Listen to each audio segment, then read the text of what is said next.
Hello everyone, কেমন আছেন সবাই? আজকে নিয়ে এসেছি ৩টি বিরিয়ানির রেসিপি। তো সঙ্গেই থাকো আর ফুল ভিডিওটা দেখো। প্রথমে রান্না করছি হচ্ছে সয়াবিনের বিরিয়ানি।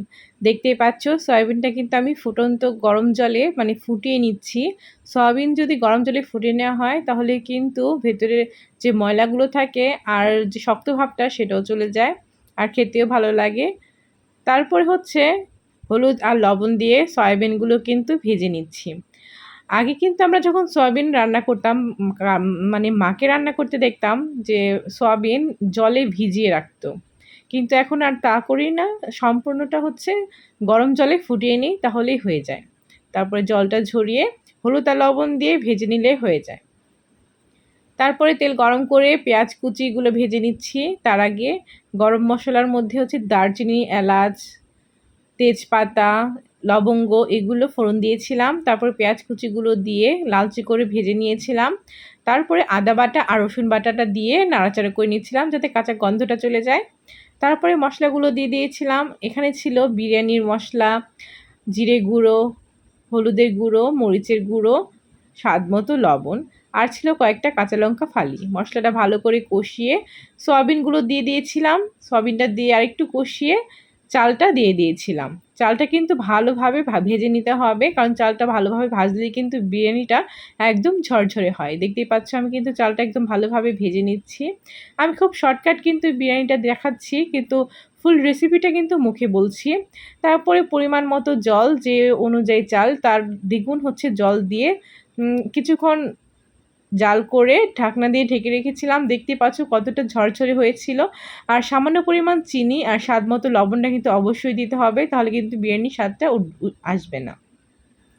সয়াবিনের বিরিয়ানি রান্না শেষে এখন দেখাবো হচ্ছে ইলিশ বিরিয়ানি। আর এটা কিন্তু অনেক মজা খেতে।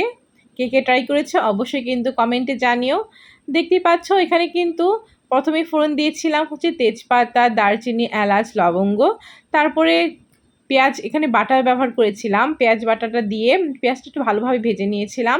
তারপরে ইলিশ মাছগুলো কিন্তু ম্যারিনেট করে রেখেছিলাম আদা বাটা, রসুন বাটা, টক দই, জিরে বাটা, স্বাদমতো লবণ আর মরিচের গুঁড়ো দিয়ে। এখানে কিন্তু আমি হলুদের গুঁড়ো ব্যবহার করিনি। দেখতেই পাচ্ছ কালারটা অন্যরকম সাদা সাদা, কারণ আমি হলুদের গুঁড়ো ব্যবহার করিনি। মরিচের গুঁড়ো দিয়ে দিয়েছিলাম সামান্য পরিমাণ, তাও কাঁচামরিচ দিয়ে আমি ঝালটা ব্যালেন্স করব। এই মশলাটা এখন কষিয়ে নিচ্ছি। আমি কিন্তু বেশি নাড়াচাড়া করছি না, তাহলে কিন্তু মাছটা ভেঙে যাবে, কারণ ইলিশ মাছটা কিন্তু অনেক নরম হয়। এখন আমি কষানো হয়ে গেছে তাই আমি মাছটা তুলে নিয়েছি। এখন এই মশলার মধ্যে কিন্তু আমি চালটা দিয়ে দিব। তারপরে অনেকক্ষণ ভাজবো। বলেইছিলাম চালটা বেশ কিছুক্ষণ ভেজে নিলে বিরিয়ানিটা সুন্দর হয়। তারপরে দিয়ে দিচ্ছি পরিমাণ মতো জল।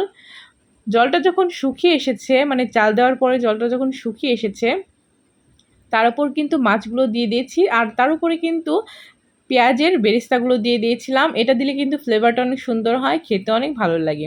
ঢাকনা দিয়ে ঢেকে রাখলেই হয়ে যাবে আমার এই ইলিশ মাছের বিরিয়ানিটা। এটা একটি অসম্পূর্ণ ভিডিও, এর জন্য অনেক দুঃখিত, কারণ লাস্টে একটু ভিডিও করা হয়নি। এখন চলে যাব হচ্ছে চিকেন বিরিয়ানির দিকে। চিকেন বিরিয়ানির জন্য প্রথমে কিন্তু আমি মাংসটা ম্যারিনেট করে রেখেছিলাম আর চালটাও কিন্তু ভিজিয়ে রেখেছিলাম। প্রথমে কিন্তু আমি এখানে পেঁয়াজগুলো বেরেস্তা করে নিচ্ছি। একে ডুবো তেলে ভেজে সুন্দর করে বেরেস্তা করে নেব।